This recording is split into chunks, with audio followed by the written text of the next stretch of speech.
Dear Valid people.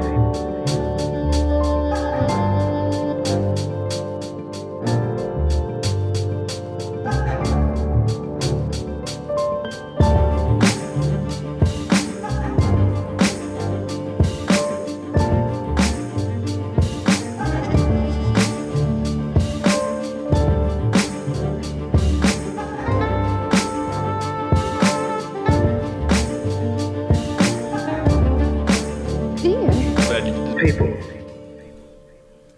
Et bonjour à tous et à toutes, chers auditeurs, chères auditrices, pour cette nouvelle émission de Dear Valid People, saison 3. Avant de rappeler le contexte de l'émission, je souhaite remercier bien sûr William en régie et Yann pour son générique. Nous voici d'ailleurs en bonne compagnie, comme toujours. Je rappelle à nos chers auditeurs et auditrices le concept de Dear Valid People, qui est une émission sur les personnes en situation de handicap, qu'ils puissent être d'ordre physique ou psychique. Nous avons mis en place cette émission avec Damien Farjou et Camille Kerneguez dans le but de pouvoir inviter des personnalités un petit peu particulières qui viennent exprimer leur avis sur leur situation dans leur quotidien. Ici, au studio radio, où nous créons un échange avec nos invités, l'objectif étant de leur donner la parole, comme un cercle de parole dans lequel on peut s'exprimer, pouvoir faire changer les choses concernant les situations de handicap. Vous pouvez nous suivre sur Instagram et Facebook, bien sûr, sur Dear Valid People, et bien sûr découvrir nos émissions sur Radio FM+, en direct ou en podcast, et sur YouTube sur notre chaîne Dear Valid People.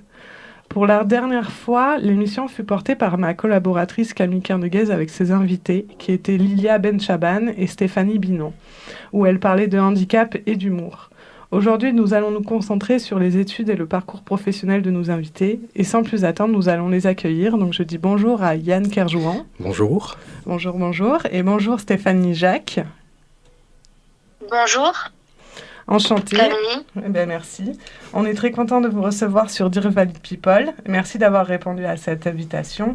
Et je vous propose, sans plus attendre, de vous présenter et de nous parler un peu de votre pathologie et de votre parcours. Donc, on va commencer dans un premier temps par Stéphanie.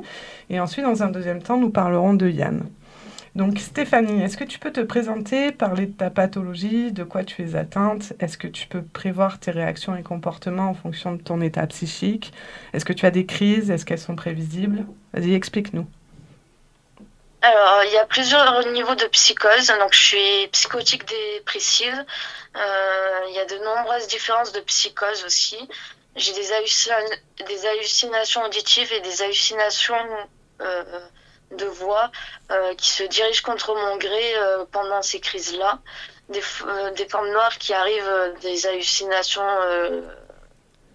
de voir. J'ai fait 2 crises, donc une en 2010, en pris en choc émotionnel, et de 2017, une autre crise parce que j'avais arrêté mes médicaments. Donc surtout, n'arrêtez pas vos médicaments, pas par rapport à un conseil professionnel, si vous avez un rapport conseil professionnel. Les bruits se manifestent un peu plus bruyants que la normale.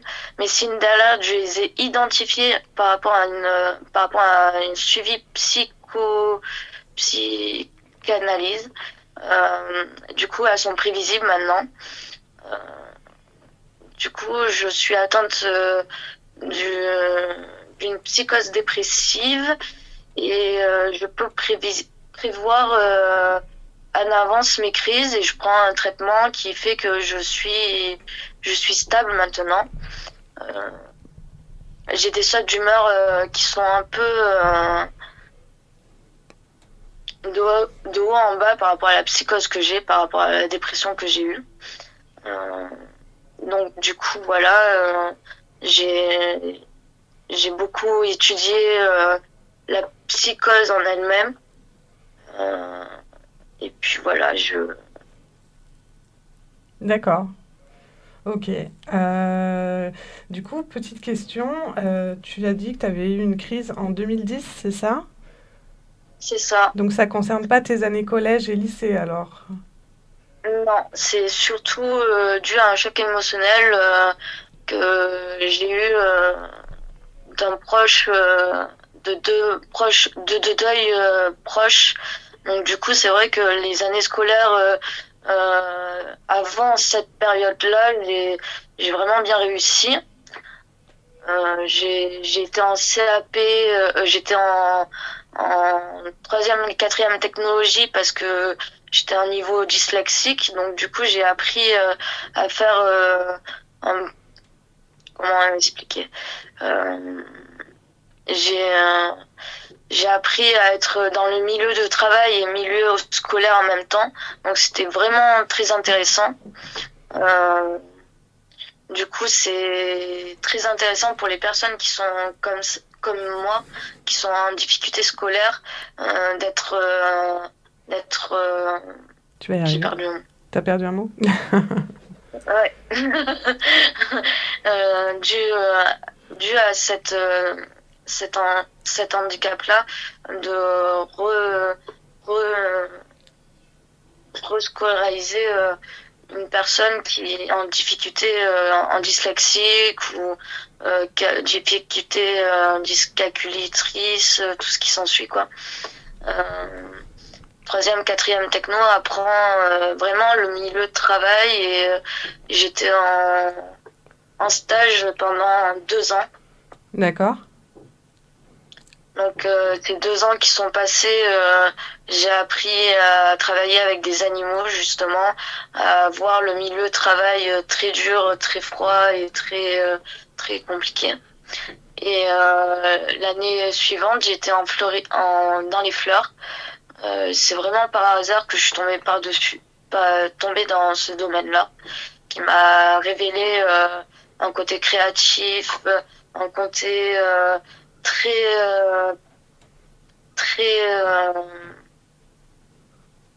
professionnel aussi et de nombreuses qualités parce que vu que j'étais timide, du coup ça m'a permis d'aller vers les autres, d'être mieux avec les autres et tout ce qui s'ensuit. Et du coup pour la vente, c'était vraiment un point délicat pour moi. Et mon ancienne patronne m'a vachement aidée pour enlever ma timidité, comme le théâtre, comme tout ce qui s'ensuit. Et du coup, voilà. Ok. Quel âge avais-tu quand tu as su que tu étais psychotique? J'avais 21 ans. Ouais. Donc voilà. À 21 ans, ça a été un déclenchement très difficile et en 2017 j'avais 28 ans, donc là je réalisais un peu plus ce que j'avais 28 ans, ouais, c'est ça. Et du coup c'est vrai que c'est très délicat à en parler parce que c'est déjà surtout sur les hallucinations qui se dirigent des voix qui se dirigent contre mon gré, donc qui sont très durs à gérer dans ces moments-là parce que c'est de l'autodestruction personnelle, quoi. Mhm. Pas vers les autres, mais surtout pour moi. Et des hallucinations et des formes de bruit, des bruits qui se manifestent un peu plus bruyants que la normale. Donc c'est vrai que c'est très dur à gérer au quotidien. D'accord. Et du coup, c'est vrai que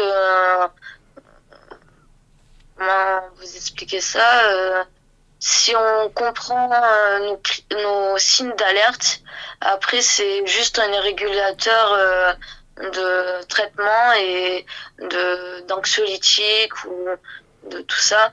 Non, si besoin, je prends des médicaments pour calmer tout ça, quoi. D'accord. Tu parlais d'avoir travaillé avec des animaux. Pourquoi ça n'a pas marché? Tu parlais du coup après d'être fleuriste. Qu'est-ce qui t'a Ouais. dissuadé de travailler avec les animaux en fait? Alors, les animaux, c'est vraiment un point fort pour travailler avec les animaux parce que c'est un contact qu'on n'a pas forcément pour les handicapés. C'est vrai que même les handicapés motrices et tout ce qui s'ensuit, c'est top, les chevaux et tout ça. Mais moi, j'ai eu un problème au dos. Donc, Mhm. du coup, j'ai dû arrêter très rapidement parce que j'avais une scoliose. Et en floristerie, je suis arrivée en 14 ans et demi, 15 ans dans ce domaine qui m'a révélé un don et aussi de la créativité, de D'accord. Est-ce que tu as fait une formation, en fait, du coup? J'ai fait une formation de CAP fleuriste. Ouais, Donc, CAP fleuriste pendant 2 ans, un brevet professionnel pendant 2 ans. d'accord. Et, et puis, après, on peut faire une maîtrise professionnelle aussi. D'accord. Et Pour ouvrir t'es allé sa jusque-là? propre boîte de fleuriste. T'es allé Son jusqu'à la propre maîtrise, magasin. t'es allé jusqu'à la maîtrise professionnelle, du coup? Non, j'ai pas pu parce que j'ai été déclarée psychotique. D'accord. Et c'est très dur à gérer l'école et le domaine professionnel. Ouais. Du coup, c'est par rapport à mes états d'humeur ou par rapport à la hauteur de mes niveaux, je peux être euphorique comme très bas en niveau Émotionnel, de peut-être? fatigue. Fatigue? Est-ce que du coup, tu as galéré à trouver un stage ou un apprentissage? Tu m'avais parlé au préalable de La Rochelle, il me semble. Oui. Donc à La Rochelle, ça s'est super bien passé. Période transitoire pour moi. Niveau les 9 premiers mois, ça s'est super bien passé et tout. J'étais super cohérente et tout ce qui s'ensuit. Mhm. J'étais pas encore psychotique, donc ça se passait super bien par rapport aux autres, par rapport à tout ça. D'accord. Et voilà. Et il me semblait que du coup, ça s'est bien passé du coup pendant un certain temps.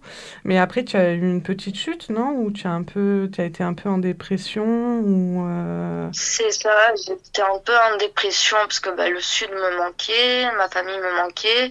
J'ai eu une période de fumette, j'ai eu une période où je me suis allée à l'alcool et tout ce qui s'ensuit. Et c'est vrai que ce domaine-là, je touche plus parce que du coup, j'ai appris que c'était vraiment un échappatoire qui n'est pas forcément la meilleure solution qui puisse arriver. D'accord. Et après, tu as apparemment travaillé sur Salon de Provence pendant 2 ans, c'est ça? Oui, c'est ça. Pendant 2 ans, j'étais en CDI. Puis 1 an à Istres en CDI aussi. Euh, Comment Ça ça s'est s'est passé? passé très vite parce que du coup, c'est là que j'ai commencé à avoir une très grande dépression qui sont arrivées parce que j'avais eu 2 pertes de proches de famille, proches de décès de famille et en peu de temps. Donc, choc émotionnel qui est très dur à gérer parce que en 3 mois d'espacement, j'ai eu 2 deuils et j'ai eu un harcèlement moral parce que mes patrons de cette époque-là, ils me mettaient que en deuil, donc parce que j'étais forte en deuil, donc voilà. Et Tu veux dire en deuil j'ai été en tant dégoûtée que de mon fleuriste? travail. Tu veux dire en deuil en tant que fleuriste, c'est ça? Enfin, en gros, tu faisais Oui, des c'est fleurs ça. pour les Je funérailles? gérais les décès des personnes et tout ça par rapport au fait que fleuriste, on peut avoir le mariage, on peut avoir les baptêmes et on peut avoir les décès des personnes D'accord. pour avoir les fleurs du décès. Et donc du coup, ils me mettaient toujours en composition de deuil. D'accord. Et donc du coup, c'était très dur à gérer pour moi.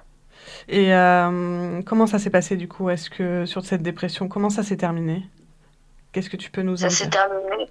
Oui, ça s'est terminé très rapidement parce que Euh, après Istres, j'ai fait ma première crise de psychotique, Ok. donc d'un choc émotionnel, burn-out, ou comme on peut appeler un burn-out, mais c'était différent, c'était une psychose dépressive. Et D'accord. du coup, dû à un choc émotionnel. Ok. Et comment tu t'es remontée? Parce que je vois que finalement, l'année suivante, tu es partie en BP fleuriste. Oui. Donc D- c'est grâce à mon traitement que j'ai pu développer une sorte de force intérieure et mes parents qui me boostaient à reprendre mes études et reprendre mon travail parce que j'étais douée dans ce domaine-là. Mhm. Donc j'ai fait mon BP fleuriste en 2012. Euh, Et et j'ai eu une période très délicate pour moi parce que pour remonter de cette surface-là, il fallait que je prenne conscience de ma maladie aussi. d'accord. Et quels moyens ont été mis en place pour adapter ton poste dans le milieu professionnel? Tes patrons étaient corrects cette fois avec toi? Alors, ma patronne était très correcte. Elle m'a très prise en main, elle m'a très mise à l'aise et tout ce qui s'ensuit. Le poste était adapté difficilement parce que je faisais un 35 heures, j'étais pas en, en RQTH et tout ce qui s'ensuit, Mhm. parce que je voulais pas passer par ce domaine-là, cette force-là, ce domaine-là. Parce que pour l'instant, j'étais dans l'ignorance de ma maladie, je me remettais pas en question ni rien. C'est en 2017 que j'ai vraiment approfondi ma maladie. Donc le poste milieu professionnel, c'était vraiment 35 heures, CDI, CDD d'un BP fleuriste. Donc très dur à gérer parce que j'étais fatiguée par mon traitement, mauvaise concentration et des hauts et des bas de mon humeur par D'accord. rapport à... Voilà. T'es resté combien de temps à peu près pour faire ton BP fleuriste? T'as été engagée après? Alors, j'étais pas engagée, j'ai fait 1 an de BP fleuriste parce que justement j'étais dans une mauvaise concentration, je pouvais faire aussi bien des belles compos comme des des mauvaises compositions. Après, j'ai refait un BP fleuriste l'année suivante, en 2013, pour continuer ma deuxième année de BP fleuriste, mais ça s'est révélé pareil très compliqué pour moi. D'accord. Du coup, c'était dû à mes cachets, T'avais dû pas, à plein de choses, quoi. t'avais pas encore le bon dosage peut-être au niveau du traitement?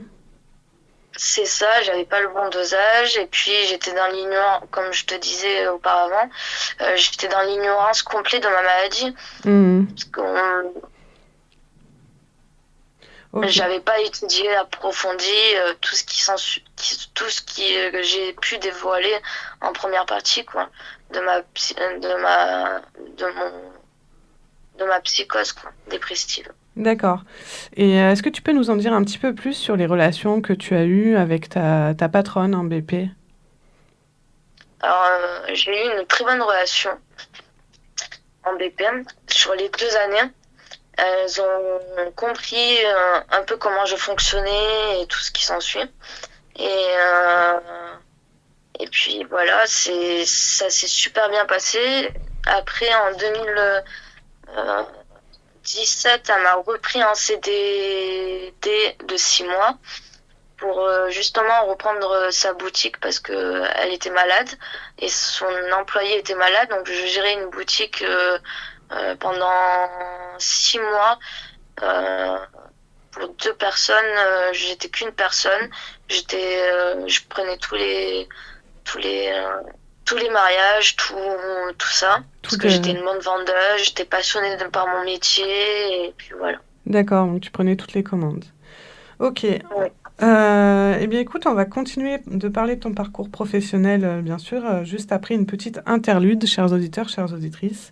Merci bien sûr à Yann qui est avec nous et qui a réalisé ces petits breaks. Que dis-je, ces interludes? C'est un homme de talent. Merci beaucoup.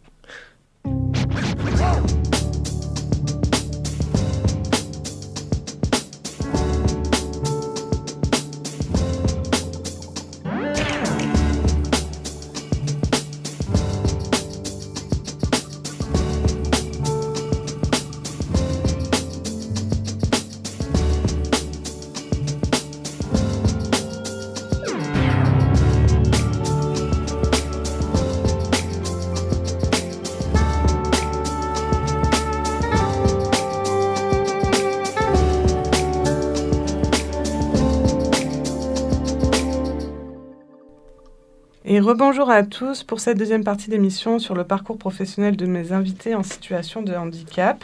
Nous étions avec Stéphanie pour parler de son parcours professionnel et nous allons continuer.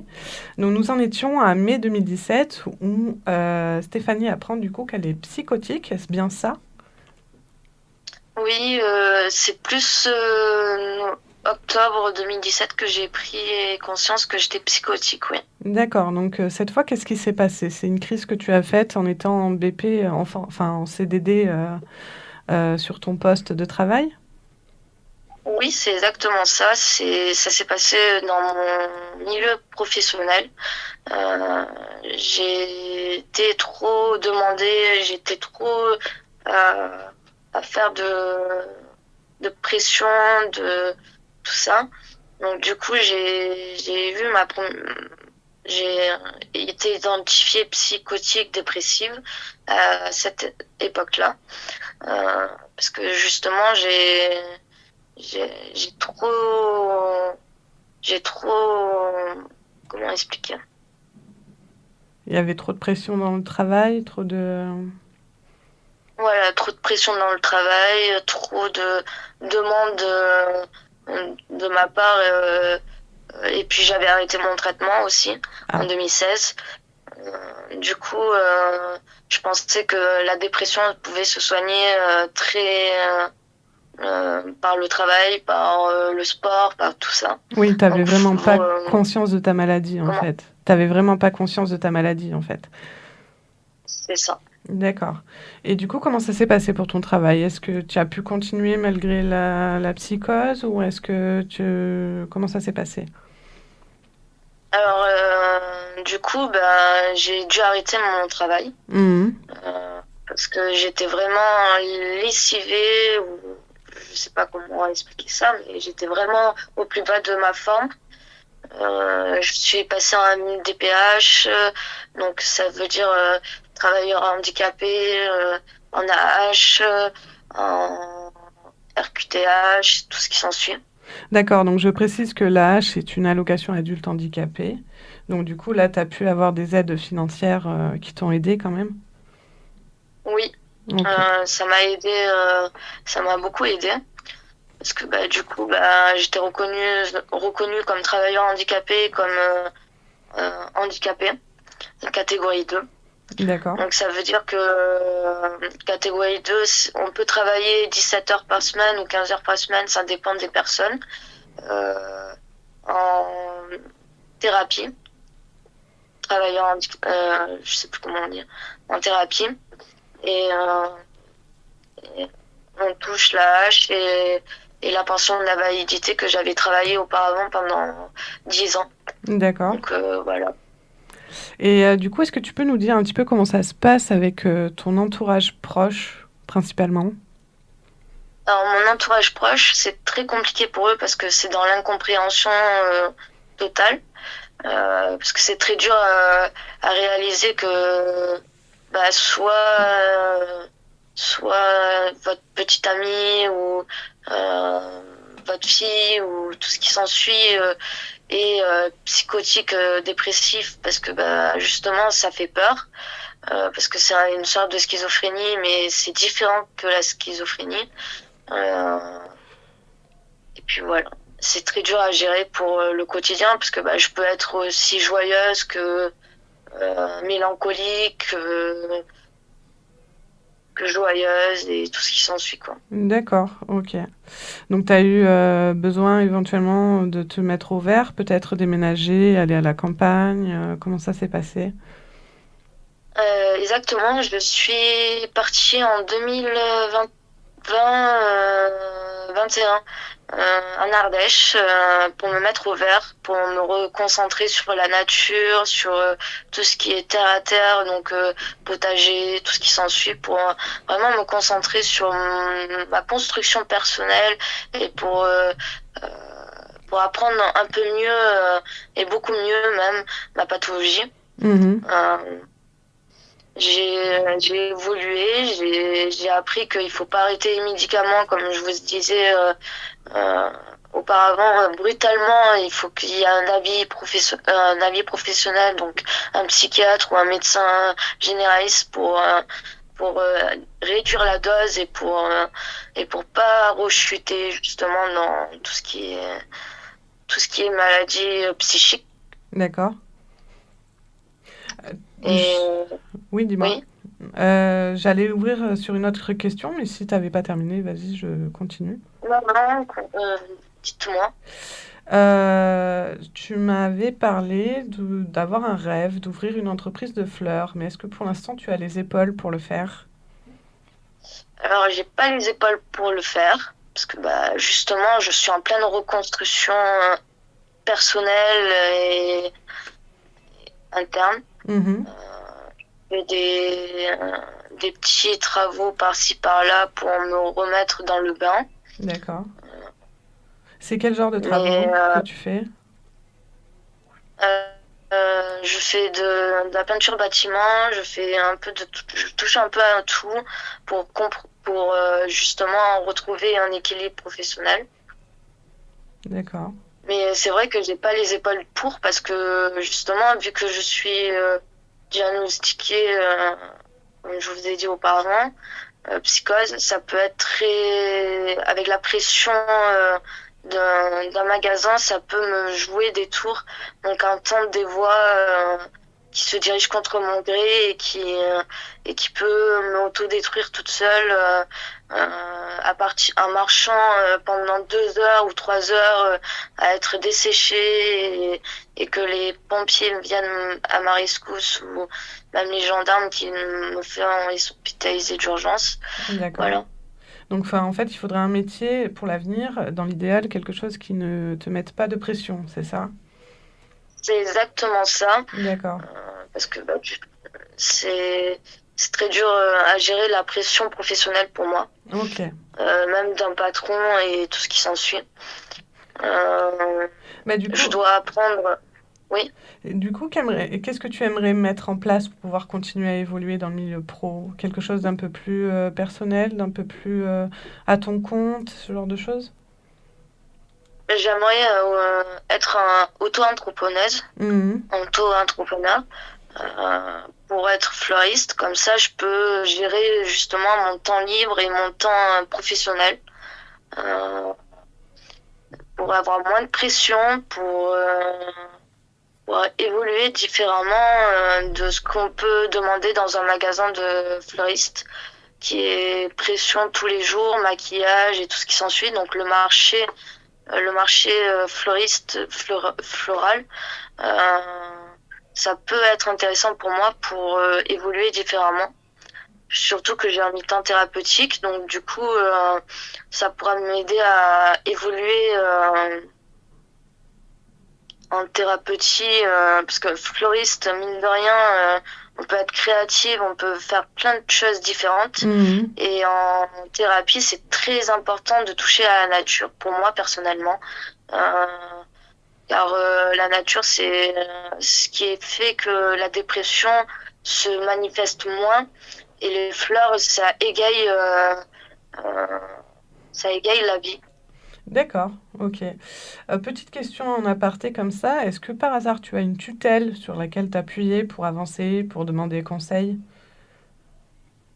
Alors, mon infirmier et mon psychiatre n'arrêtent pas de m'en parler. D'accord.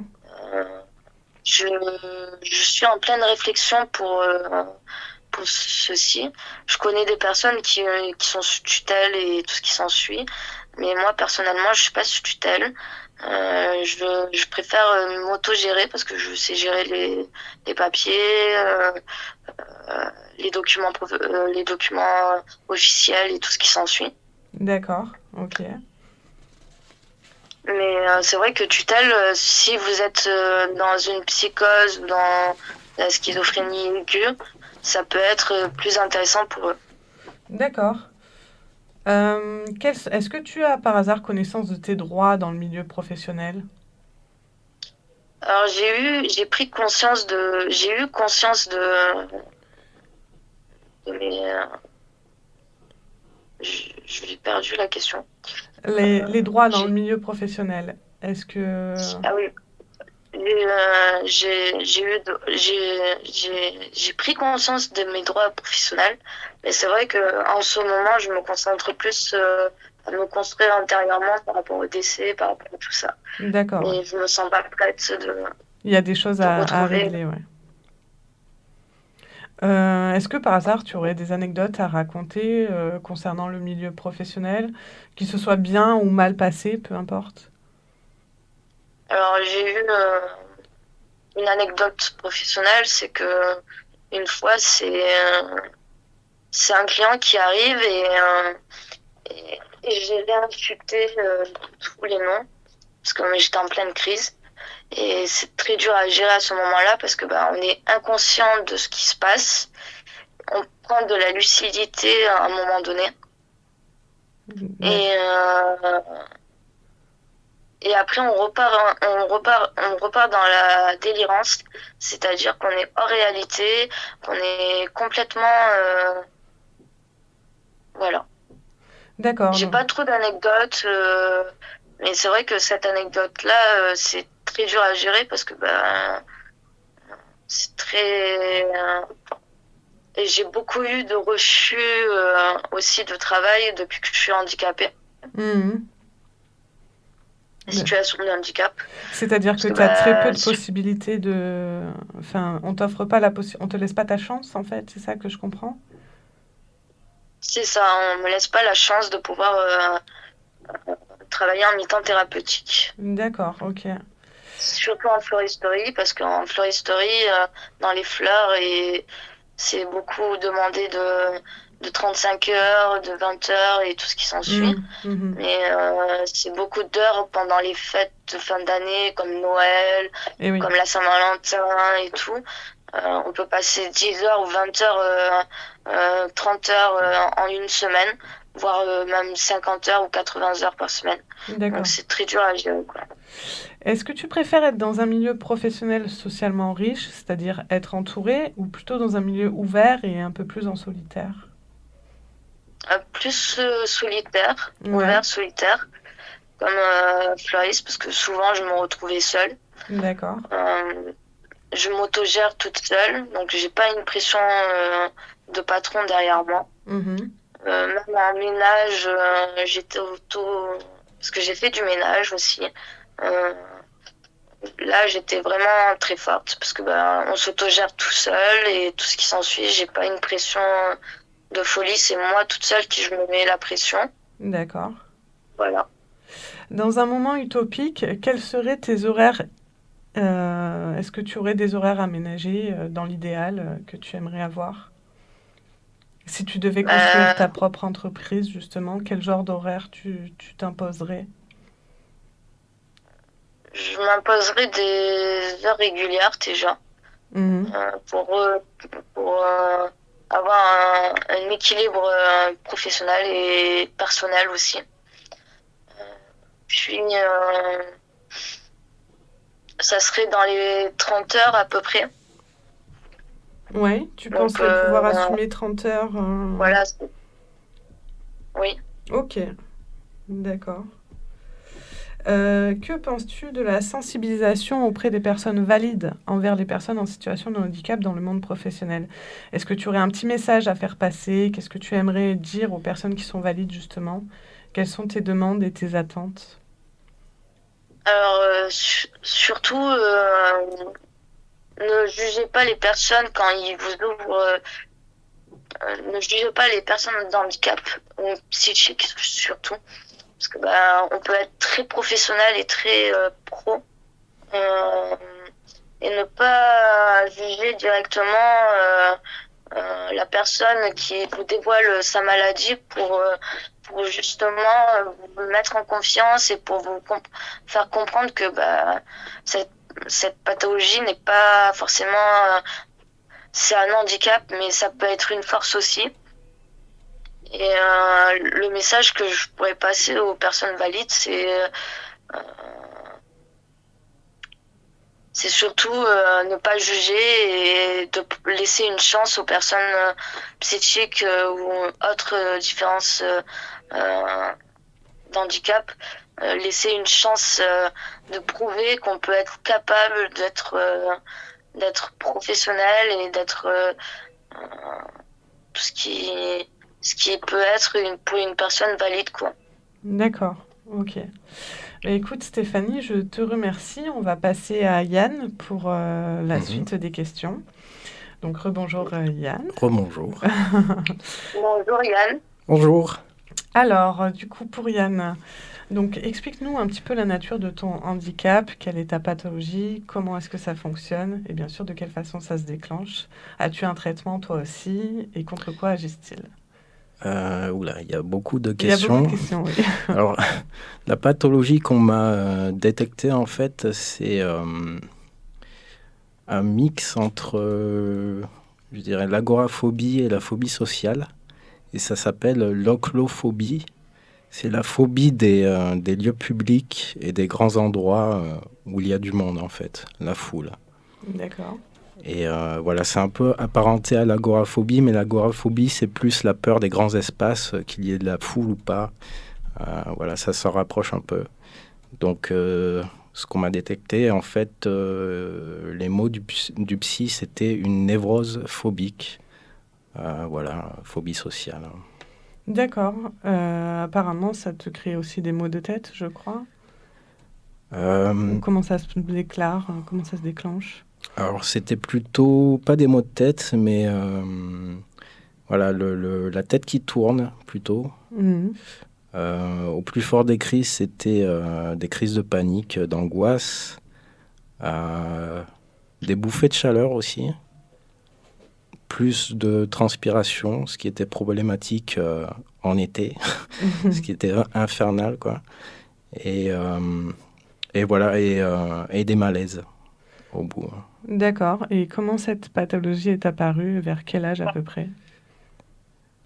Ça a apparu assez tôt dans l'enfance. Alors, je ne sais plus vraiment quand, mais je dirais 9-10 ans peut-être.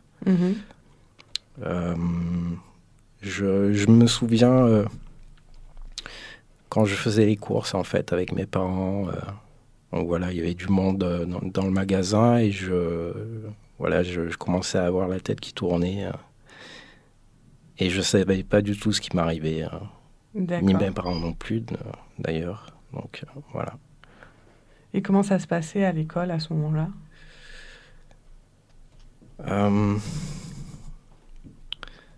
On va dire à l'école jusqu'au collège, ça allait. Après, j'étais plutôt quelqu'un de renfermé aussi, de timide. Mais la maladie est apparue en fait en troisième quand j'avais 13-14 ans.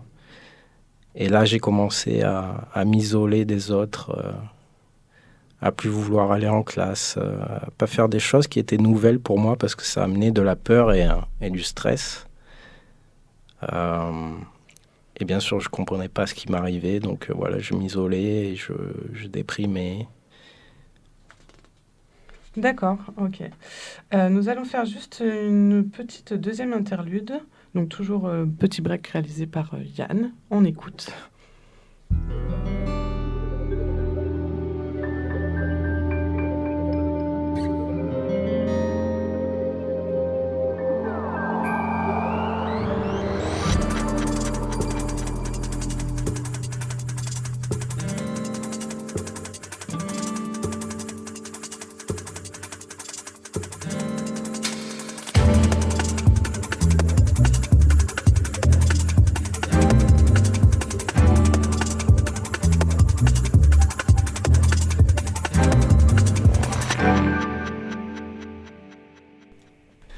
Et rebonjour, nous revoilà pour cette troisième partie de la matinale sur Dear Valid People.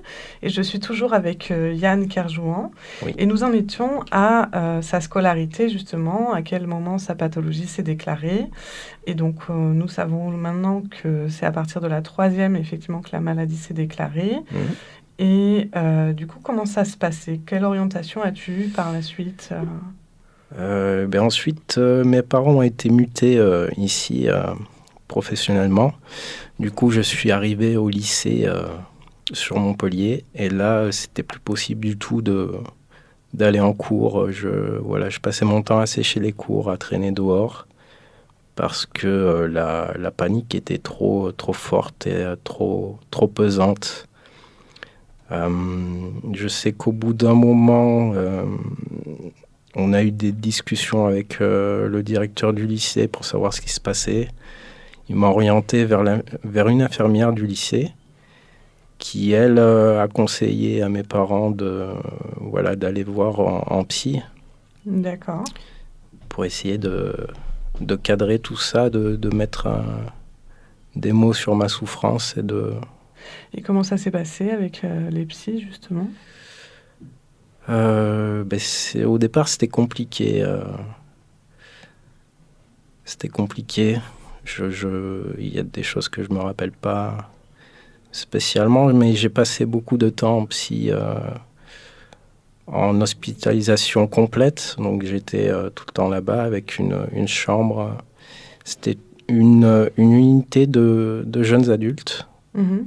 Donc entre 14 et on va dire 21, 22 ans. Donc il y avait d'autres jeunes avec moi. Au début, c'était pas facile. Je restais tout le temps dans ma chambre. Mais petit à petit, c'est venu. Mais il a fallu beaucoup de temps avant que je reprenne le contact avec les autres. D'accord. Et quelles ont été les tentatives de reprise d'études par la suite? Alors j'ai essayé de reprendre le lycée, évidemment, sans succès. Il y a eu une ou deux tentatives, mais à chaque fois, je pense que je n'étais pas prêt du tout à repartir là-dedans, et que j'étais pas assez bien. D'accord. Est-ce qu'on t'a proposé des formations, des cours particuliers du coup à suivre? J'ai eu quelques cours là-bas, oui, pour essayer de maintenir un niveau, ou en tout cas dans les matières qui m'intéressaient, en anglais, Mhm. particulièrement en maths peut-être. Mais voilà, ouais. Et au final, combien de temps tu es resté hospitalisé environ? On va dire au moins 6-7 ans. Donc c'est une longue période. Effectivement, oui. Où aussi je suis passé en hospitalisation 2 jours. Donc partiel. D'accord. Par la suite, est-ce que tu as eu l'occasion de pouvoir faire des stages professionnels? Alors j'ai trouvé le stage un stage chez FM+. Mhm. Alors je ne sais plus exactement quel âge j'avais à l'époque, mais il y a 10 ans de ça. C'est un organisme de la Colombière, donc l'unité psychiatrique, qui m'a orienté à la radio pour un stage. Et ça m'a beaucoup plu. J'ai dû passer au moins 1 an en tant que stagiaire. Je renouvelais les stages chaque fois que c'était terminé. Tu as été embauché du coup par la suite? Oui, j'ai pu être embauché grâce au statut que j'avais en fait. Donc la reconnaissance en tant que travailleur handicapé, la RQTH. Mhm. Et ça, c'était en fait, mon contrat était remboursé à mon taux d'incapacité. Alors, je ne sais plus exactement comment ça marchait, mais c'était une partie était reversée à la radio. D'accord. C'était des petits contrats, des contrats aidés. C'était les CAE qui existaient à l'époque et qui ont été supprimés Ok. maintenant par le gouvernement. D'accord.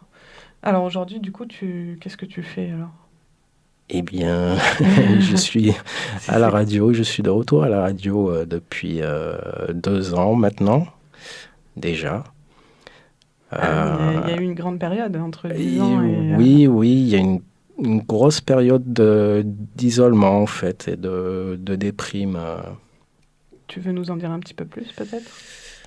Je me souviens pas de grand-chose, à part que j'étais chez moi à déprimer, à fumer du cannabis, essentiellement. Je me suis complètement coupé des autres. Et d'ailleurs, pour repartir sur le bénévolat ici, ça a été long. Mhm. Pour réapprendre juste à prendre le tram, Oui, oui. qui au début, bien sûr, m'a posé des problèmes. J'ai fait des malaises dans le tram. J'étais obligé de sortir, prendre l'air au début, parce que voilà, c'était de nouveau se resociabiliser, en fait. D'accord, ça a Voilà. été reprise de parole, transport en commun. Voilà, j'avais aussi un groupe de parole. Enfin, ça ressemblait à ça, dans une unité en psychiatrie, pour réapprendre à parler avec les autres, à rencontrer des gens. Donc ça a été un peu long. D'accord, ok. Et aujourd'hui, est-ce que tu arrives à prendre du plaisir quand même dans ton travail? Est-ce que au niveau social, comment ça se Mais passe? aujourd'hui, il y a du mieux, largement. D'ailleurs, je me rends pas compte à quel point, je pense, que j'ai évolué. Mhm. Euh, Mais oui, après, je suis revenu là parce que je prenais plaisir même si c'est bénévolement, j'ai besoin de me réouvrir aux autres et de m'occuper déjà. Parce que Mhm. je suis sans emploi, mais je touche la hache comme Stéphanie. Pour l'instant, je ne fais rien d'autre que du bénévolat ici. Je donne de mon temps pour la radio que j'apprécie beaucoup. J'apprécie beaucoup l'équipe et Ça te permet de garder cet aspect un peu social, justement, voilà, de oui, pas, oui, de pas surtout. ressombrer, d'être Ouais. occupé. Pas ressombrer, mais après, je ne fais plus de crise comme avant, des attaques de panique. D'accord, il y a eu une stabilité dans le Oui, traitement. grâce au traitement aussi, oui, je pense. Et à force de sortir, en fait, plus je sors et mieux c'est.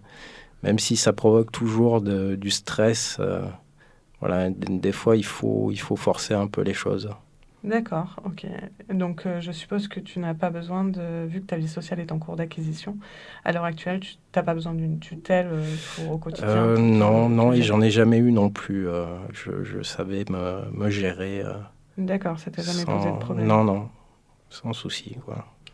Est-ce que tu as des anecdotes ou expériences à raconter qui mettent en évidence ta pathologie? Euh, alors peut-être quand ça allait moins bien, je me souviens d'une fois où on m'avait demandé, à la radio, d'aller faire des photocopies, voilà, dans une Mhm. petite agence à côté, et j'avais esquivé le truc D'accord. parce que je me sentais pas de sortir, alors que c'était complètement banal, quoi. Mais c'est parce qu'en fait, je ne connaissais pas le lieu où j'allais. C'est juste ça peut paraître des petites choses, mais voilà, ça déclenche très vite du stress et de la panique. D'accord, c'est en fait tout ce qui est en rapport avec la nouveauté, au final, l'inconnu. Voilà, des situations et des nouvelles, ouais. crises Ouais. d'accord, Mm. dans l'inconnu. Ça t'est déjà arrivé en milieu professionnel? Eh bien, là, justement, c'était à la justement, ouais, radio, c'était à la ce que radio, je ouais. racontais. Mm. Mais, après, j'ai pas souvenir d'avoir fait vraiment De des crise. grosses crises ou des... D'accord. Ouais. Donc, tu vois, tu t'es servi également de la RQT. Donc, pour le coup, tu t'es servi de la RQTH pour trouver, bien sûr, ton stage en radio, si Oui, j'ai bien voilà, compris. ouais. Et depuis, tu y es resté, en fait. Et depuis, voilà, il y a eu un break d'une dizaine d'années quand même. Oui, effectivement. Mais je suis revenu, voilà. Et est-ce que par hasard, tu as le projet de faire une éventuelle formation qui te permettrait de toucher par la suite un salaire? Tu sais pas encore. C'était en reconstruction? Comment ça se présente dans ta vie actuellement? Là, oui, je suis en reconstruction, oui, on peut dire ça. C'est peut-être lent. C'est peut-être lent, mais je crois que j'en ai besoin après D'accord. toutes ces années d'errance et de déprime et de rien du tout, quoi. C'était vraiment le néant. Ok. Oh, bah super. Alors, donc à l'heure actuelle, voilà, le bénévolat pour l'instant te suffit. Si tu devais te choisir, par exemple, des horaires aménagés, comment ça se passerait? Toi, qu'est-ce qui te conviendrait au niveau des horaires actuellement? Est-ce que sur ton poste, ça se... Ben là, on peut dire que je suis à mi-temps à peu près. Mhm. Après, j'ai défini mes heures avec Guylaine Dubois D'accord. à la base. Mais Ok. pour l'instant, ça me va très bien. Même venir un peu plus, ça ne me dérangerait pas. D'accord, ok.